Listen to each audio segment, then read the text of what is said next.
Assalomu alaykum o'rtoqlar. Va alaykum assalom. Sizlarning yangiliklarni yorib boradigan shaxs edingiz-ku? O'zi, ha? Shu orqa payt yorib qo'ygansiz yangilik. Bor yangilik. Xo'sh. Mana yangi yilga oyliklaringdan gazetaga pul bosib olamiz. 200 ming yana bosasizlar ekanda. Qanaqa 200 ming? Hamma narsa narx ko'tarildi. 400 mingdan bosamiz. 400 mingdan u gazetani men o'qimasam, uyga ham olib bermasam, ko'rmasam ham u gazetani. Men obuna bo'lmayman u gazetaga vashita. To'g'risini aytaymi? To'g'risimi? Biz obuna bo'lasizmi, bo'lmaysizmi? So'rab o'tirmaymiz. Oyligingizdan bosib olamiz. Bo'ldi. Tushunyapsizmi? Mayli gazeta. Yangi yilga. Xo'sh.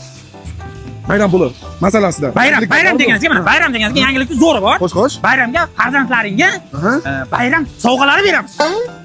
Bayram sovg'alari 4 ta bolam bor. Maza ekanda tekinda shunda xudo xolasa. Siz men jag'im chiqaryapsiz. Qanaqa tekin? Unga ham 200 mingdan hammasini bosib qolamiz 800 ming oyligingizdan. Oylik olmayman ekan unda. Olasiz. Yashlab ishlang, harakat qiling, olasiz oylik. Mayli. Bayram puli ham, sovg'asi ham yangiliklardan bor. Yaxshi yangi yilga. Yaxshi yangi. Yangi yilga yaxshi yangilik. Munis savdo do'koniga borasiz. 1 million so'mlik xarid qilsangiz, 150 ming so'm bonus beryapti.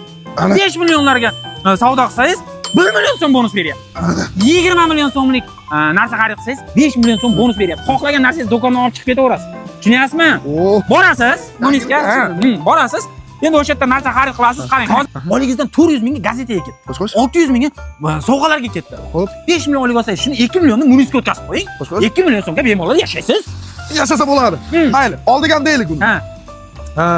Bayramdan keyin 13-oylikka nima deysiz? 13-oylik haqida Dostoyevskiyning ajoyib bir gapi bor. Xo'sh. Do'stim, o'liklar gapirmaydi.